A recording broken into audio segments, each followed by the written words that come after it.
So we're back. It's another Tuesday night with Brian and John. Brian, we've got great things for tonight.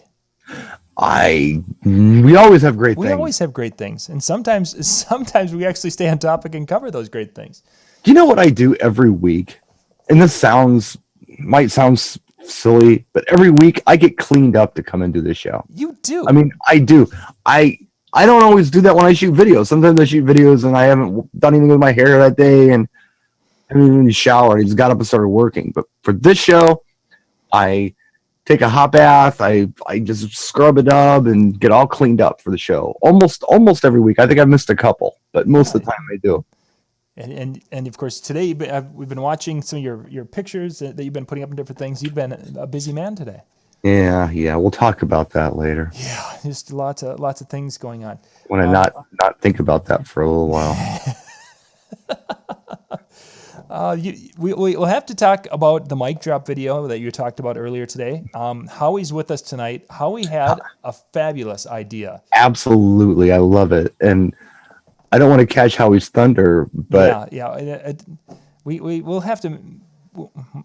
Brian's mic's a little bit hot. They're saying my mic's always hot because I'm hot. Might need to. Is it his? Because I might have been turned down because of you were Ben. probably turned down. Yeah, so I can bring mine up. Is that? Let us know if we need to adjust. If Brian needs to bring his mic down or what we need to do. So. Yes, he showers once. No, he doesn't shower once. I didn't shave. He didn't shave. You got to have that kind of that 5 o'clock shadow thing going on. Yeah, this is more. Every time I shave, I'm like, didn't I just do this like Thursday? Yeah. And it's Wednesday. That's what happens when you work for yourself. It's like, who cares? Yeah, who cares? As long as it doesn't show up on video too much, we're good to go. So, Brian, what I wanted to start out talking about tonight is we went through last evening looking at the Digital DJ Tips had their survey, their global DJ survey, and this is something that they do towards the end of the year and early part of the year where they are questioning DJs. And the one area that I found very interesting is that when they were asking DJs what they wanted to be, what type of DJ they wanted to be across all age groups, and when they were asking what you actually were, it was showing, a lot of guys were mobile DJs, a lot of guys are this, and a lot of guys are that. When they went and turned it around to what kind of a DJ do you want to be, it was interesting. Like the third shortest was mobile DJ. Nobody wanted to be a wedding mobile DJ. Everybody wanted to be a DJ producer. Yeah. A DJ/producer, or even a competition DJ. And young guys probably, huh? No, not so. I mean, there was a nice mix of ages. They're really? The 18 to 24, and then the two age groups above that were all in Ben. Okay, so Brian, yours is crackling, so we do have to bring yours down. I don't know. Well, that's you. As far as the audio here, yeah, I'm not hearing it. Yeah, it's a USB microphone, so. Okay, you don't have any volume on it. Okay, just a sec. I'll see if I can bring that down. Okay, and then I'll do this and do this. Bring it down a couple of dB. Okay, Brian, give me a... Hello. Okay, hello. I'll bring it down just a hair bit more, and we'll run with that. Don't bring me down. No. And you guys can let us know if that sounds a little bit better in the chat room here. We are there. So you happy now, Mike? I'm hoping they are. Penguin, are you happy? Day, night, you happy? Everybody happy? Yeah, we'll find out. They'll say something in a second. Yeah, they'll catch up with us. So I wanted that surprised me. Not so much that everybody wanted to be a DJ producer. I kind of figured that the kind of people that would be attracted to something Digital DJ Tips with their background of how Phil designed that business. But the idea that it was almost like people were running away and not wanting to be a mobile DJ or begrudgingly were having to do mobile events, it almost kind of surprised me. I guess I get it. I was there too. It's not really what I wanted to do.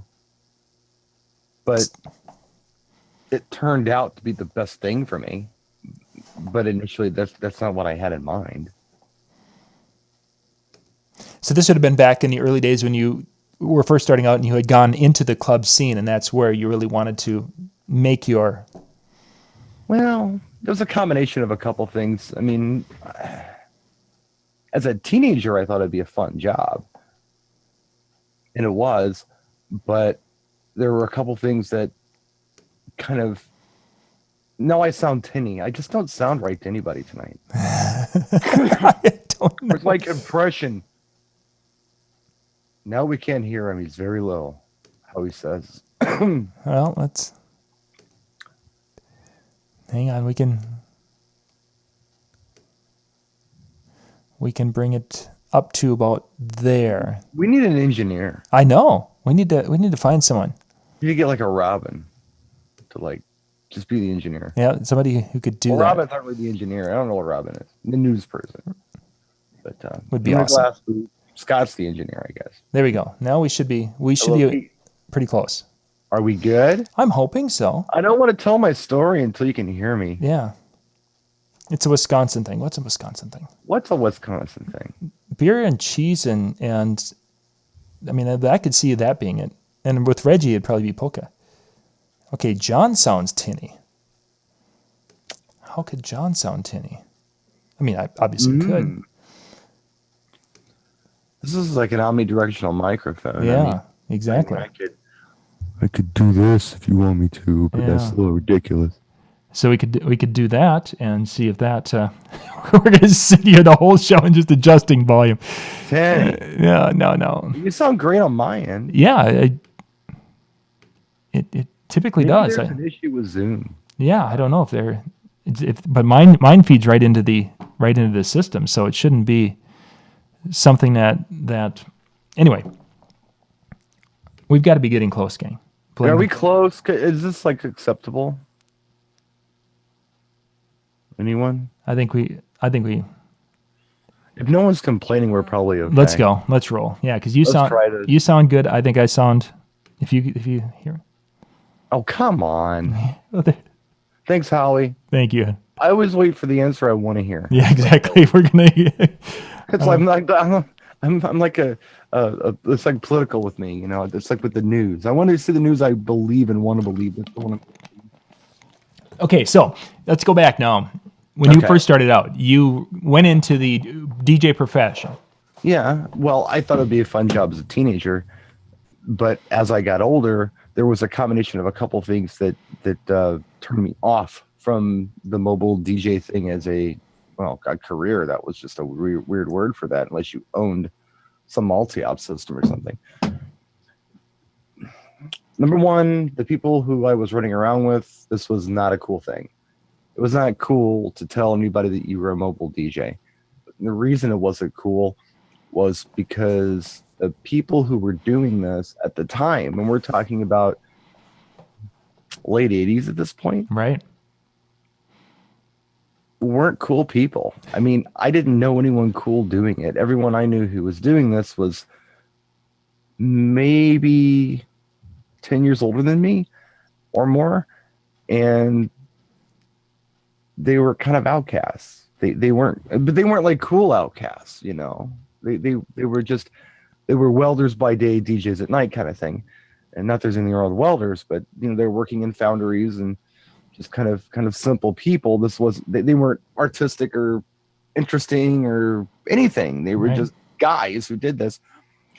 And I guess I was thinking to myself, I don't want to be that guy in 10 years. And if I keep doing this, I'm going to be that guy in 10 years.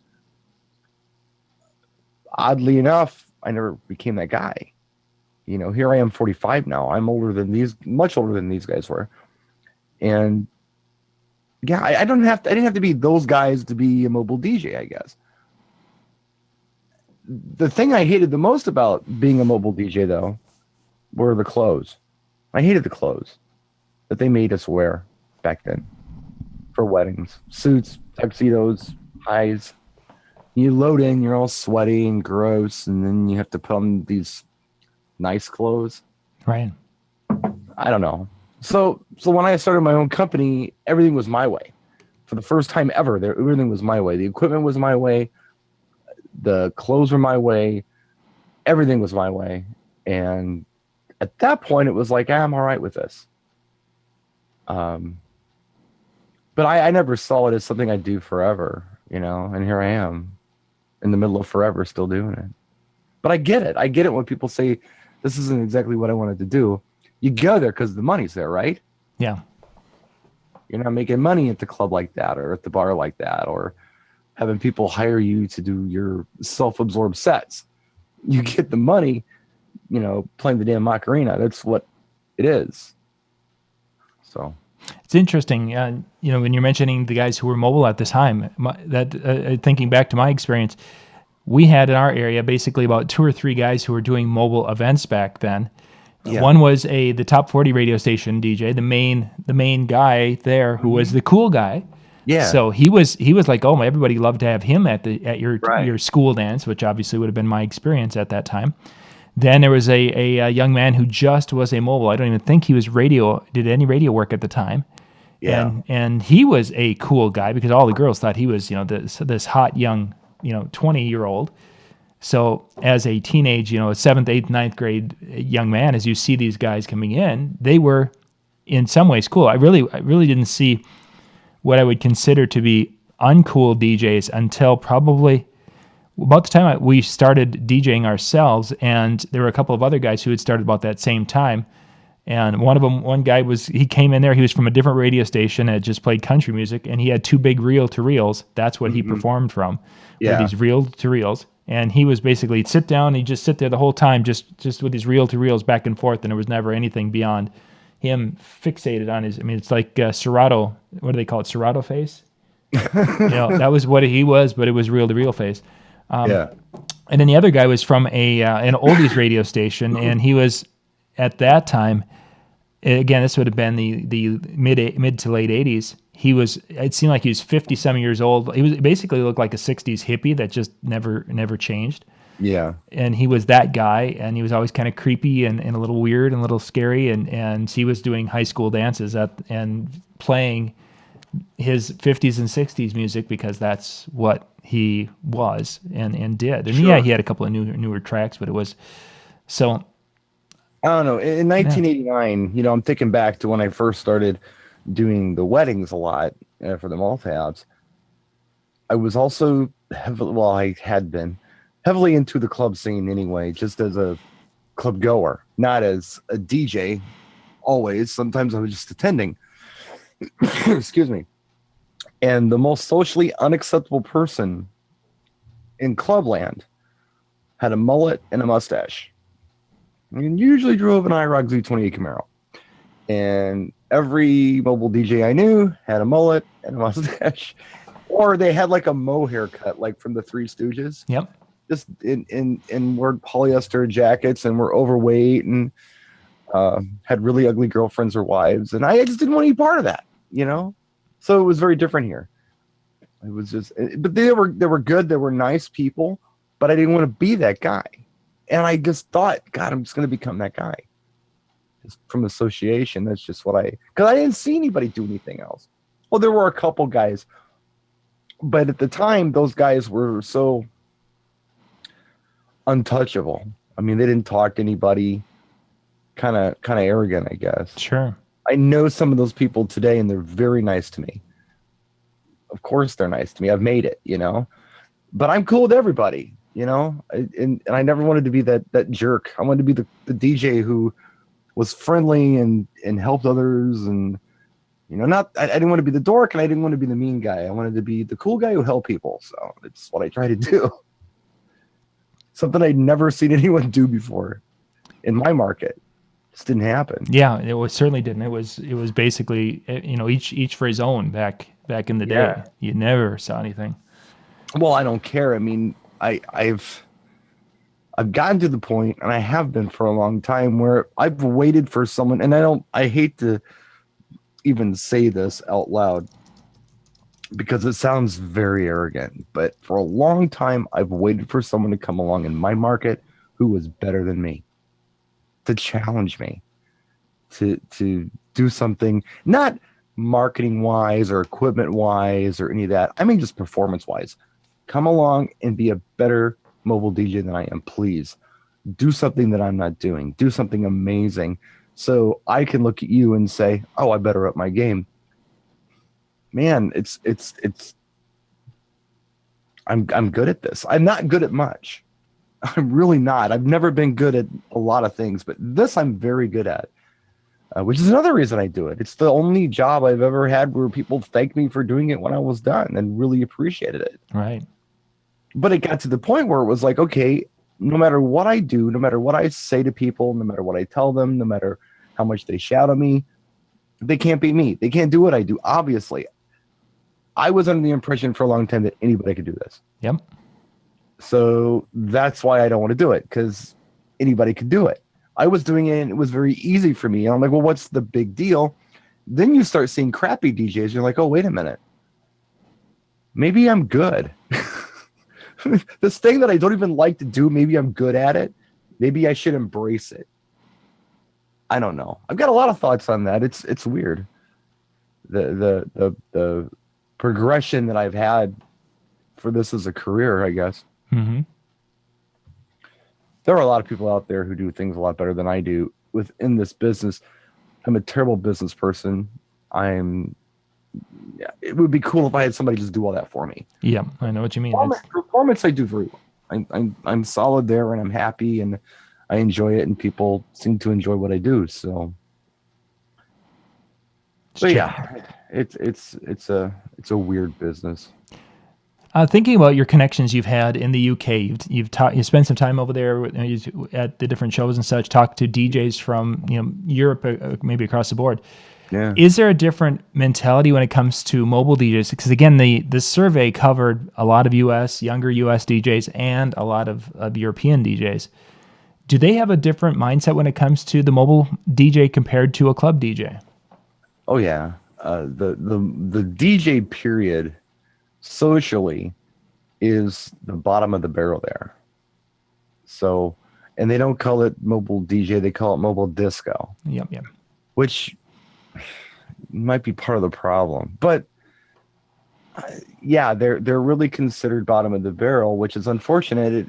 There are a lot of really great, talented guys over there who do the right thing, but the market is so saturated with who they call, what is it, 50 quid Sid, I think. Oh, jeez. They just go out for a little bit of nothing, and everybody and their mom is a DJ. And I've said it before: you throw a rock, you hit 4 of them in the UK at any given time. You go to London, throw a rock, you're going to hit 5 DJs with it easily. So the market's saturated. Not everyone is good. It's really kind of gotten a bad name. There are some people doing some really nice stuff though, and I just feel bad for them. However, if you're good over there, if you're good at all, you're gonna do fine, because there's so much crap out there. But it is hard, to get people to pay, real money for something when they're used to just getting it for free. Yeah. So that's interesting. Yeah. You think about that, I suppose you have, because of the oversaturation of performers, then anyone who's having to go through the work of a mobile show. And I suppose if your situation, like my truck stays pretty much loaded all the time. So if I have a mobile event, I walk out of the house, I walk into the shed, garage door opener, I'm on my way. It's kind of like Batman. Yeah. And it's easy to do. And if I'm living in an apartment, 3rd floor, and I've got a high hall gear downstairs, I could see where mobile events would be like, oh my God, I'm not going to do that for $100. Yeah. I wonder how much of that plays a role, especially in those European markets where it is so oversaturated. Not that it's not here, but. Well, I don't know about, I don't know if it's the hassle of loading and unloading the equipment. It's so easy these days. I think a lot of these people just have this passion to do whatever music they enjoy, and that's not what their mobile audiences are asking for. So you have a lot of people who like house or hip hop or EDM, and they want to mix the stuff. But at a wedding reception, they want the damn Macarena. That's what they want. Yeah. So they don't like that. I don't care. I mean, as long as they're having fun, I really don't care what I'm playing. It doesn't matter. It's an audience is an audience. Is it a bonus when I can play music I like? Absolutely, it's a bonus. But I don't expect it. And in fact, I expect the opposite. I'm surprised when I get to play music I really like at mobile gigs. And there's another turnoff, I bet, for the younger people, is that they want to play the type of music they want to play. They want to be authentic to where their style is. Yeah. And can you play the Macarena? Yeah. And that would get old, I'm sure, for some of them very quickly. Yeah, I just don't care. Whatever. As long as they're happy, I'm happy. You know, as long as they're dancing and having a good time. I'm not there to be the tastemaker at a wedding. I'm there to just kind of show them a good time. That's my job. And there's nothing wrong with that. And every time that I've gotten down on that, every time that I thought, oh, I don't want to do this anymore, I think of that job I had for, oh boy, I don't know how long it was. It wasn't long. It was a couple months. I ended up, well, I took a temp job at this factory. Mm-hmm. They built conveyor belts. And my job was just to kind of load the conveyor belts. And it was stupid. There were pretty girls there working there too. So it was just a screw up job. But they really liked me. So they hired me on full time. Like that was a big favor. And they put me on a punch press. And to me, that was doing time. That was the worst job I think I've ever had. Well, no, the worst job I ever had was the day I was a tree trimmer. The one day I was a tree trimmer. But the second worst job I ever had was that punch press. And I was there for a long time. It was depressing. It was monotonous. No one around me was any kind of stimulating at all. I mean, I tried to talk to them. They were not people who I would let in my home, you know. So every time I think about, you know, wow, I should do something else. You know what? Playing the hokey pokey in the Macarena is not the worst thing in the world a person can do. It's a lot better than running that punch press. Yeah. So it's all perspective. Yeah, it really is. It really is. And I guess I've been fortunate as there hasn't been a punch press type job in my past that I've looked back and it's like, oh my God, I've hated it. Truthfully, I don't see that as I'm sorry, John. I don't see that as a fortunate thing for you. I think it's cool when you know what you don't like. Yes. It's really important. And I tell my kid this all the time because she's like, oh, I don't want to work at Subway or I don't want to. It's like, look, just do it. Mm-hmm. You'll learn something. Even if it's that you hate doing it, you'll learn that. And that's important to know. Yeah. I've had so many different jobs in my life, and there are jobs that I took that I thought I was really going to dislike. And for the most part, I did, but there was something that I learned from it, and I brought into this business. Some little aspect of it, whether it's, and because we're in a rural area, farming area, there's the going out and, you know, throwing hay bales in the middle of summer when it's 100 degrees out. And it's like, oh man, it sucks. And it's like, you know, there's something about, if nothing else, the adrenaline rush of knowing that you have got 1,000 bales of hay. It's 100 degrees out. We have to go up into the hayloft and we have to stack these things and we have to try to do it in 2 hours. Let's go. Right. Just as I'm fast. young, I'm strong, I'm healthy. I can throw bales two-handed at the time. And yeah. Well, I did that. I believe it or not, John, I did a summer of that. Yeah. Yeah. I worked at a horse farm for a summer and we ended up on the baling wagon a couple times for the person who supplied that stuff for us. And I wonder, as you talk to some of, you know, I've talked to a few younger DJs who are in their teens and are wanting to, you know, oh, you know, dude, what should I get for a controller and all this? And you start talking to, well, what have you, just to find out, you know, what their experience is. Have they had a job? Have they done anything part-time? And what do they do in the summer to make money for this? And you don't hear the stories of, oh, I've gone out and, you know, I was working on a farm or I was mowing lawn for the neighbors or I was doing this and doing anything like what all of us in the chat room and you and I have done. It's like, well, I did some chores around the house with one kid, and beyond that, he didn't, you know, it was basically what mom and dad gave him money to survive and such. And I've found that mom and dad never gives them money. They always tell me they use their own money. And I ask them how they earned it, and they say they worked for it. And I said, doing what? And they can never tell me. There's the drop off right there. It's just, well, too many questions there, buddy. Yeah, exactly. Sorry. I don't know. I mean, whatever. Everybody's got their own path, I guess. I guess it's just cool when you can admit where your path is.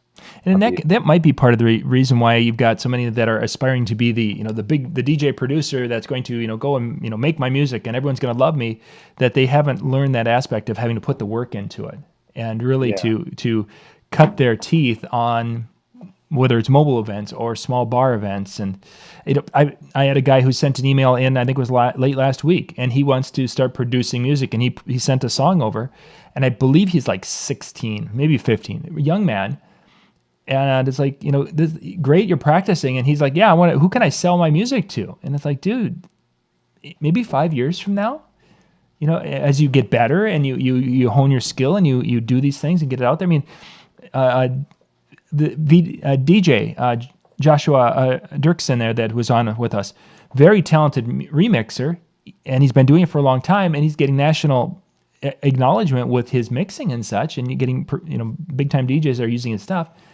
And he's not to the point where people are paying him on a consistent enough basis for his skill level.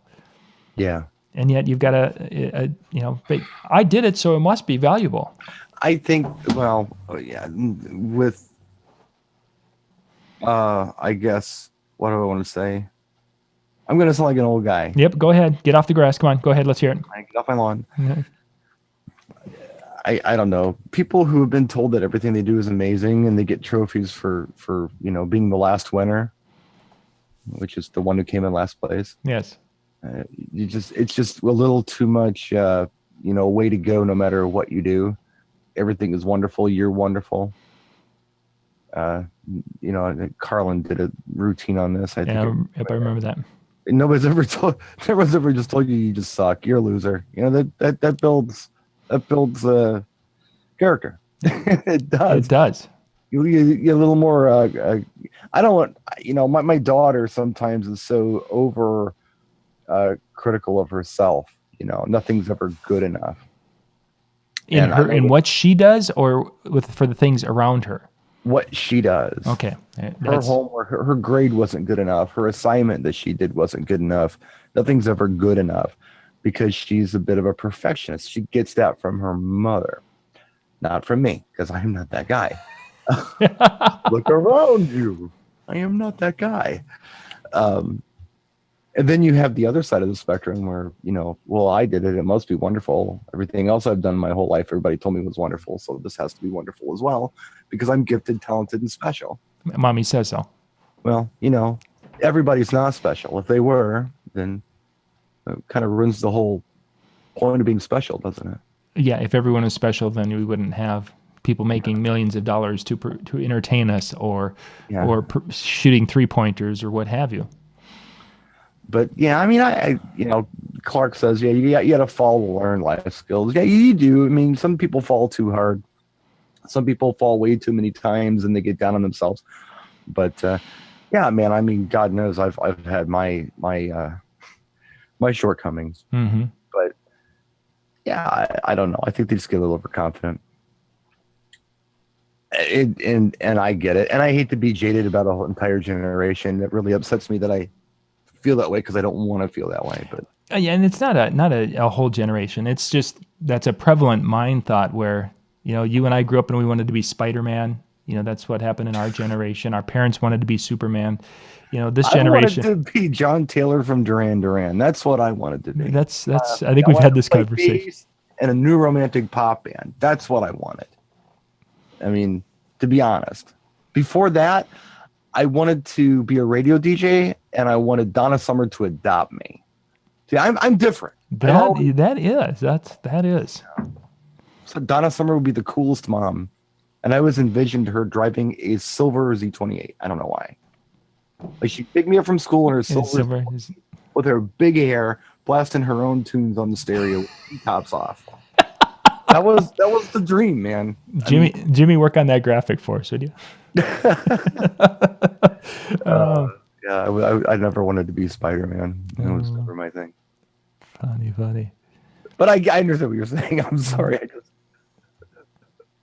Just watching the chat room here to see if there's anything.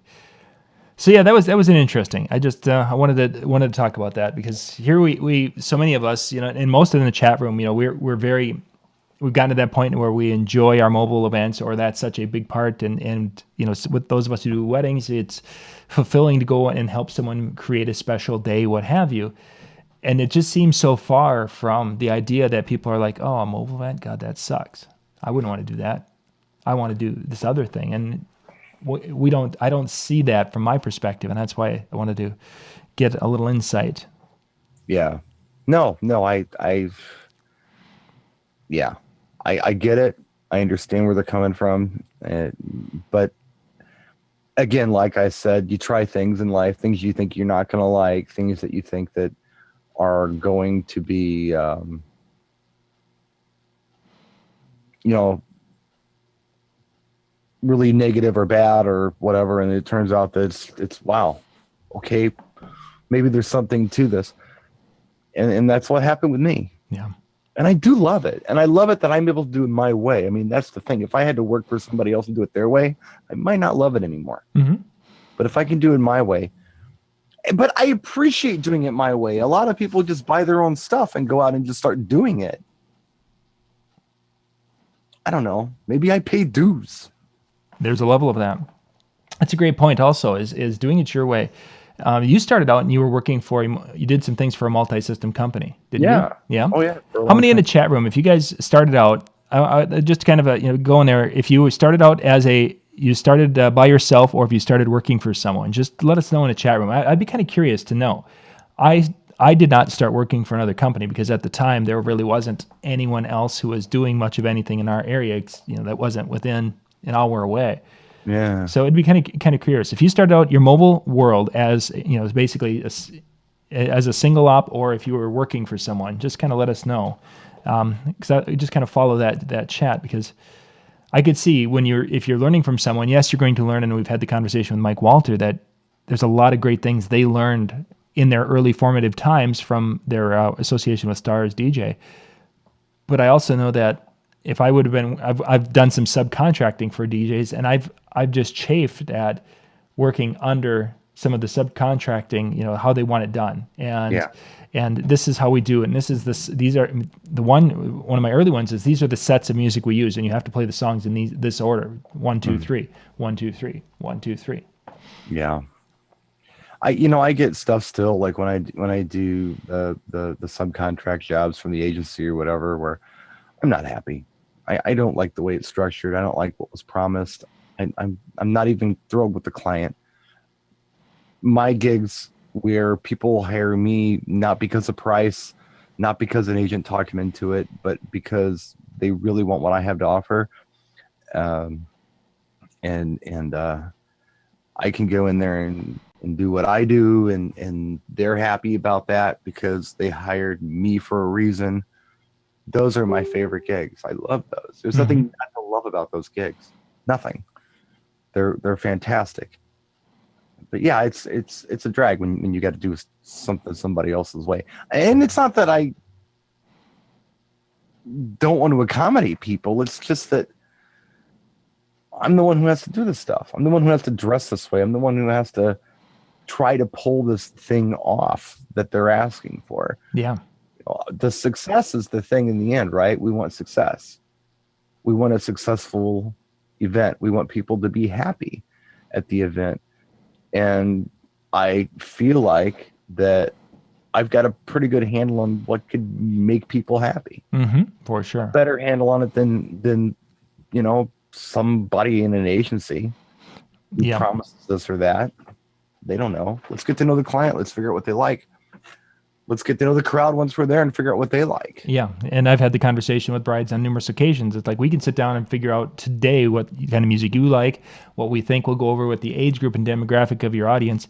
And then we'll get there the night of and find out, because of a string of environmental circumstance, that the music we thought would go over and the kind of the style of what we were going to do isn't going to fly. Yeah. And there have been times where you're reading and it's like, wow, we thought it was going to be an oldies and 80s night, and it turns out that it was a hip hop and 70s rock night, whatever. This kind of stuff happens all the time. It's kind of interesting going through. We've got quite a few that were started out on their own, some that worked band. Howie, of course, was in the band, and then single op DJs, some working under them for some others. Working for an AV company and coming from that direction, you don't hear that terribly. You hear about band members who've come across, but somebody working for an AV company moving into the DJ. Well, I've worked for AV, but not yet. wasn't there, and then here it was. That wasn't the bridge to what I do. Yeah, for sure. Like it started out as a fill in for shows, and then once met their wife and they started their own business. Awesome. Yeah. Then she knows what it's like to be part of that business and to have that team. That's Right. very, very good. Very good. Reggie asked mom to co-sign a loan. Boy, oh boy, I remember those days. Hey, mom Yep. gave me a credit card with $2,000 on it Yep. because she wanted me to do it. Yeah. Yep. I remember those She's like, days. please do something. Please do something. Go buy this stuff and go do these damn weddings. And boy, it worked out, you know. Life got in the way there for a little while, but we got back on track, and we got back on track in a good way. So yeah, it's been a real good experience for me all the way around. But I'm really happy, like I said, and I'll go back to this, that I had the opportunity to do some other things. Yeah. I had the opportunity to have other jobs and take from those jobs some things that I can use now. You know, that's a big deal. Yeah.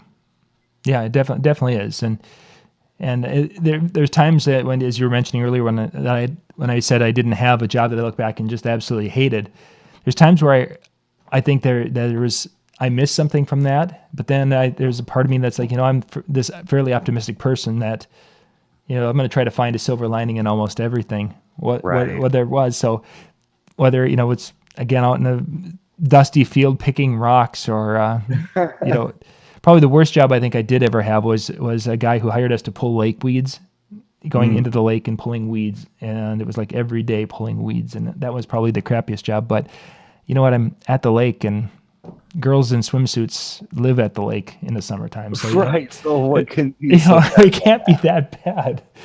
As a 16-year-old. The job I had that was kind of like I walked in taking this job kind of with my head hung real low, and I took a job as a car salesperson. Yeah, I did a job, and I needed to do something, so I did this. Man, I learned so much from that. Oh yeah, so much from and I went from doing that to, of course, me.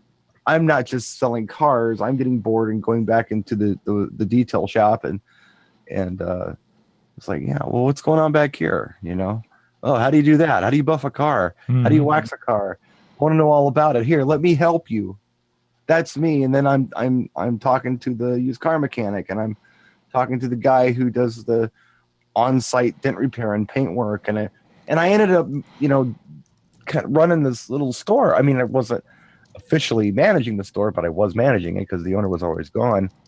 But I had my own mechanic shop, and I had my own detail shop, plus there was a wholesale business going on for Ford. Man, I learned so much about managing people. Oh yeah. And just people in general. Wow. Great opportunity. And anybody out there who has, and I know people who have started as a DJ young, they never did anything else. That's what they continue to do. I always think that they've missed out a little bit on something. They should have taken that job at McDonald's, or I don't know. There's always something you pull from those. Oh yeah. Gigs that you can use in this. Or maybe I'm just not as smart as they are. Maybe I needed to experience it to learn these things. No, I think so. I mean, every position that I have, a job I've had, at 14 years old, running a lawn mowing business. Yeah, you did lawn care for a long time. Yeah, so you learn, the whole concept that if you're not out there, if you're not responsible and you're not showing up on time and you're not getting the job done and doing it at a high level, you're not mowing the lawn anymore. You're done. Right. And there's so many values. And then going to the point where then I went and worked at as a fry cook. Yeah. And there now I'm having to engage people, and at the time the cook was also waiting on tables because it was a small little diner.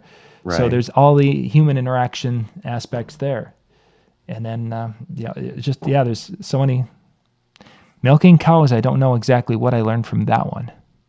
Beyond that, you have to be there twice a day. Learn how to milk a cow. Oh, but you got to be there twice a day. There's just no skipping that job, because you skip that one and there's major problem. I'm going to use some radio lingo here. At the top of the show, you mentioned Howie. Yes. And the mic drop thing. And then we, like a squirrel, got distracted on mic volumes. We were messing with those and totally just bailed on that subject. Well, I wanted to hit those again towards the end because I want to talk about the mic drop because you did a video on that, and I want to talk about your video and your thoughts on that.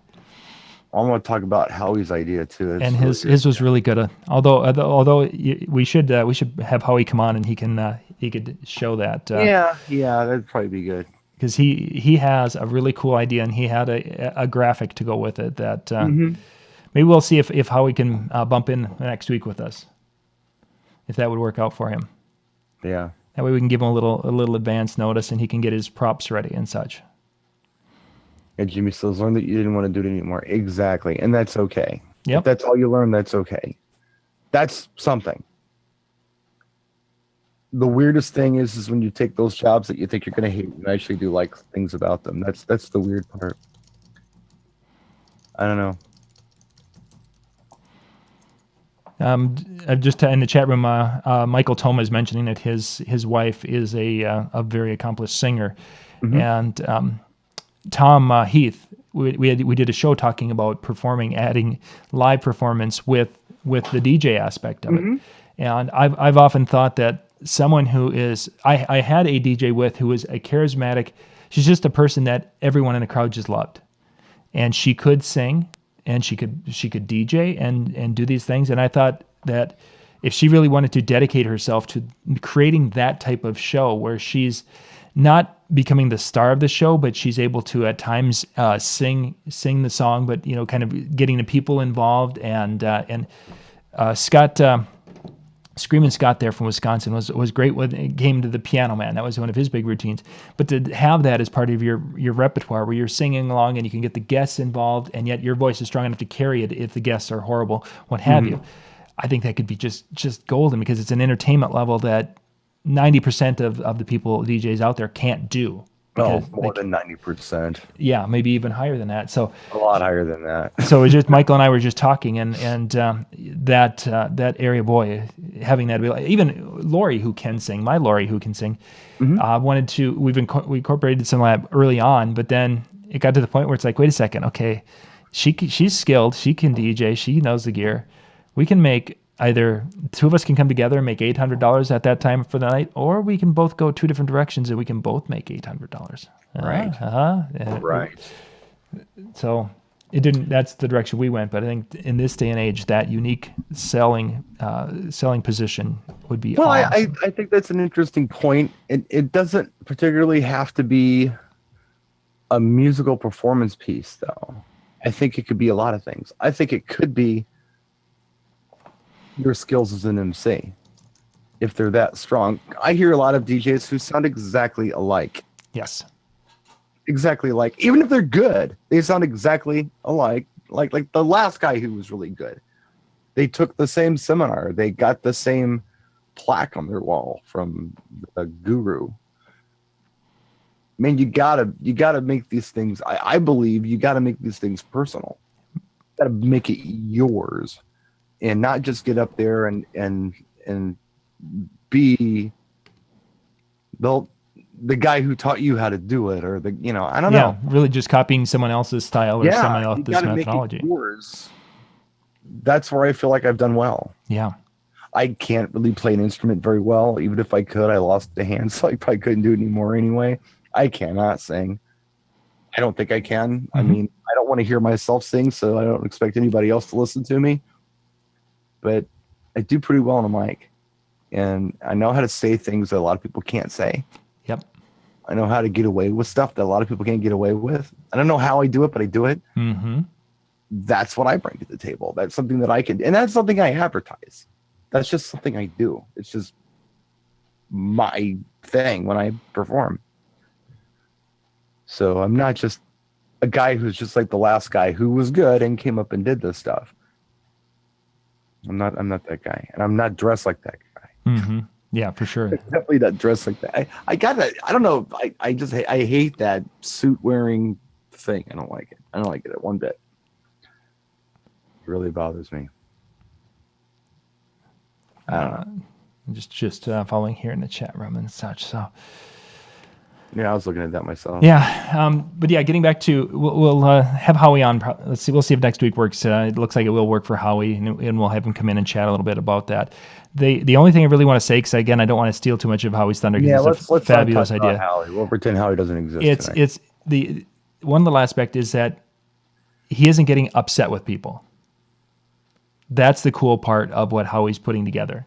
Well, Howie, yeah, I'm not going to catch his thunder, but the cool thing about Howie is, the glass is half full. Yes, very positive, He spun it, and he did a fabulous job with it. and I'm almost ashamed that I didn't do that. So he has a brilliant idea. So for those of you who are insiders, you can ask Howie in the insider area, and he might share with you there, and then we'll talk about it next Tuesday. Brilliant idea. Yeah, I mean, I did the video not because I don't know. I just anticipate a problem that this is becoming such a mainstream thing that people do, and monkey see, monkey do. I'm like, oh no. You want to give your clients a good microphone. Yeah. It sounds good. The signal's good on it. It's not a piece of junk. But man, if it's the cool thing to get a laugh to drop one of these things, and if they're doing it on a Verizon commercial like it's nothing, they do 3 in a row. Well, why don't I just drop this mic? What difference does it make? It's not going to hurt anything. People do it all the time. Oh, and you watch the video, and it's like the microphone just kind of softly bounce off the pad that he was standing on. No feedback. Yeah, just a little dink. Just a little. It was like, oh, that was like dropped from like just above camera, so it must have been like 18 inches up. Boop. Yeah, no, that wasn't it. No, I don't know. I saw the commercial. I was just going to do a video on the commercial. Mm-hmm. I took it a little further than that. I just said what I said. It was a one-take video.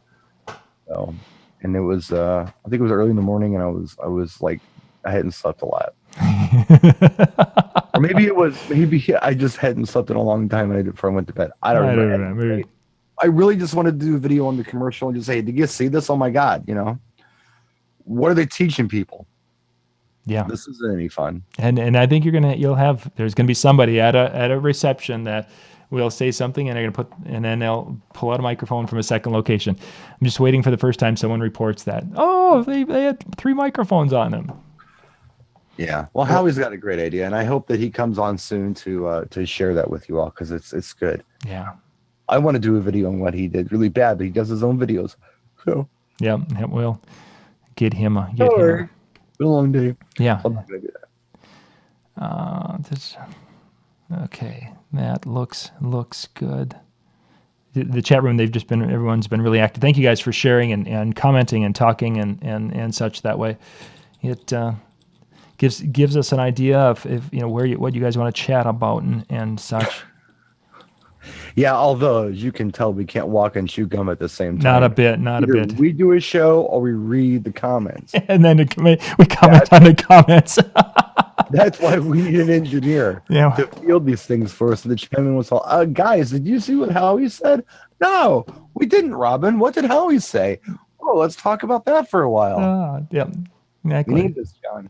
What's Jimmy talking about building this time? I mean, that's always in there. Right. Right. Something that he never has to carry anyway, because he's got people to do it, so it doesn't matter. So that's our segue for the last section of our show tonight. What is Brian repairing this time? Oh God, we're not really going to go there.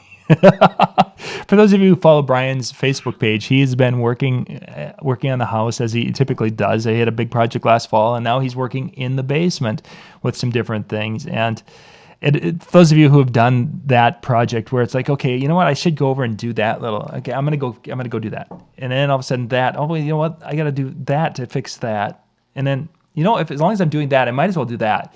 And then, those got to go, because if they've got to be, this wall would look much better not here. Blanca wants the kitchen remodeled. Ooh, by the way. And I've explained to her that before we remodel the kitchen, okay, we'll remodel it, but the first thing we have to do is build a deck. So what are you talking about? Well, we're going to have to build a deck because we're going to have to relocate the back door. Because when we remodel the kitchen, we're going to eliminate the back door to make more wall space for cabinets in the kitchen. Okay. Okay, great. So we'll build a deck and put a door, and then we can remodel the kitchen. No. First, we have to remodel the bathroom. Why? Well, because the bathroom is there, and we need to move the bathroom over and expand it to put a full-size tub in it. And then when we're done remodeling the bathroom, then we can remodel the kitchen. Everything, it's a snowball. It is. Right now, what I'm doing is it's a mini snowball. To make a long story short, I'm trying to get organized. Mm-hmm. Not only for my general life, and not only to make Blanca happy because it won't be a mess anymore, but because I'm going to be more efficient with my videos and everything else once I get organized. I'm going to be able to build some things and do some modifications and take the camera into the shop and show you how because I'm like, whenever I have to do anything, I'm bringing stuff in the middle of the studio with a drill, and that's ridiculous. I should have a shop for this. I should know where my materials are. If I want to build something, I should just be able to grab something and put it together or modify it or fix it or whatever. So putting the shop together, and I'm making it cool. That's why I'm taking a little longer with it than, this is not my father's workshop. I'm not using the old kitchen cabinets because that's what I had before. Yep. From the remodel in 19 whatever. Yep. Mm-hmm. I'm putting together a cool little shop for a cripple like me, and it's going to be functional. And I got to have a hardware store, and I'm going to have everything I need right there. So it'll be cool. I'll be able to do a lot of things, but it's just taking time. I'm kind of doing it as I go. I kind of have a vision in my head of what I want, but some things happened today where I got all thrown off and spent some money and did some demolition and did some masonry work, and it's getting involved. So I hope to have it done real soon because I'm getting tired of this. Yeah. Tomorrow I got to do more masonry work, by the way. It'll be fun. I got to build something, and then I think we're getting close after that. Mm-hmm. In fact, we might be close enough tomorrow or the next day to actually take a picture of it and say, hey, look, guys. Oh, nice. I do have to build the table to my workbench, but other than that, I should have it together. So hopefully within the next day or two, I'll be able to take a picture and show everybody on Facebook this is what I've been doing. And once that's done, then I can do the same thing with the studio. Really get it organized. Mm-hmm. Put things together in here where we can do cooler videos. But the first things first, I got to get that done. Yep. I got to get all the hardware and the cables and the tools and everything organized so I can do projects in here to make this cooler. You should have a shop to do projects. I've been doing projects without a shop or with a bad shop. I don't know. I've been doing it backwards. I'm trying to do it the right way now. Yes. And it's that time of year. I don't really have gigs. I took the winter off. There's not a lot of new product out there, so I'm trying to make good use of my time. So when product does start coming in, I've got access to studio. I've got access to tools, shop. It's not a mess. It's not total chaos, which it's very total chaos right now. So, I don't know. What? Will be done soon. Let's see. Robin asked a question about how the your new small mini system is. Your small mobile DJ setup is coming along. Oh, we have the FPT CS1000s. They're here. I haven't done a video on them dedicated yet. I will here in the studio. Once I get some things cleaned up, I'm in the middle of something. They sound just the breathtaking. I've had 2 other DJs listen to them just to make sure it wasn't just me, and it's not. They really like them. Blanca hates them because I've broken a couple picture frames upstairs, I guess. Oh my! I didn't realize I was doing that. But what size woofer is in that? 2, they're 12-inch woofers. Wow. They're 12s. I have only brought them up to 4. The speakers themselves, I got them at 0 dB, which is 5 for gain. 0 dB on the mixer all the way through, and the fader I had at 4, which is halfway. Okay. Because I can't go any further or I'll hurt myself. And I am rearranging stuff upstairs. Wow. At that, with 2 12-inch subs and 2, I don't know, tiny little arrays. Yeah, they're not big boxes whatsoever. Yeah. I mean, and I've discovered that the coolest song to test the system on is 24K Magic by Bruno Mars. There's so much going on in that song. There's highs, there's lows. The bass notes are beautiful. It was recorded with pretty high standards. So if you want to test your speaker system, give that one a try. And I was reading up on songs to test your speaker system with. And there was an article or something I read. It was like test your audio system like they do at Cambridge University. And they said that the one test for any sound system is to play Brass Monkey by Beastie Boys. And if it doesn't sound like crap and it doesn't sound muddy, you got a nice system. And I did Brass Monkey, but I couldn't go 4 because that sub bass is insane on that track. I had to go lower than that. It's all sub. But yeah, I remember when I was a teenager, I had License to Ill, and I had a pretty nice little system. I had a CD player, I had a Kenwood amplifier, and then I had Cliff Heresy speakers. My brother gave them to me as a peace offering. He got them when he was in the military. And I would play License to Ill, open the window in my bedroom on the second floor, and my friends and I would play Frisbee in the backyard. And I broke everything on my mom's karaoke shelves. It all fell off. Oh. Doors to like grandfather clocks were opening by themselves. That's just a mean bass heavy collection album. And if you're playing it through a decent system where it's actually producing those sounds well, you're gonna break something in your house. I'm gonna have to give that a try. I've got some speakers to do some testing on, and we'll have to Brass Monkey it up. Brass Monkey it. Anything on that album, really. Brass Monkey's the big one, though. Yeah, they say try Brass Monkey or anything by The Weeknd, because this stuff's real bass heavy. Or some of the other tracks they talked about. Oh, the one that surprised me, but is actually pretty good, is Toto's Rosanna. They said that's a really good one to test. I didn't realize how low the bass was in that. They got some pretty low bass in that track, and there's horns, and there's a lot of snare. That one's good. The one that I personally like to test speakers with is Turn It On, again, by Genesis. And the reason I like to test it is because they use that track is because it's recorded so raw. It's almost like it was recorded live. The vocals are really raw on that track, so you can really hear Phil Collins singing. The drums are fantastic, and there's a cool synth lane over the whole thing. And there's bass, like a bass guitar too. So that's a fun one to test speakers to. Turn It On again by Genesis. Just a hot rockin' track, Lot going on. Yeah. Cool. Gang, well, we're going to wrap things up here. We have reached our 1 hour time here. We don't want to keep everyone. Those little, they're easy to set up. The FBTs, Brian? Yes. Incredibly easy. Yeah. Well, he'll get a video up on those. Yeah, I did a video in Italy, but for some reason people don't want to see that. They want to see me do it at home. It's got to be in the dungeon. That's right. It's got to be. Yeah, well, the dungeon, I got them down here right now, but really I got to bring them upstairs because the ceilings aren't high enough. I was going to say, I looked at that video. It's like you had to almost tip it, put it on, tip it back. Oh, yeah, they're yeah. Geez, if I've got 6.5 feet down here, I'm only 5'10", so I don't care.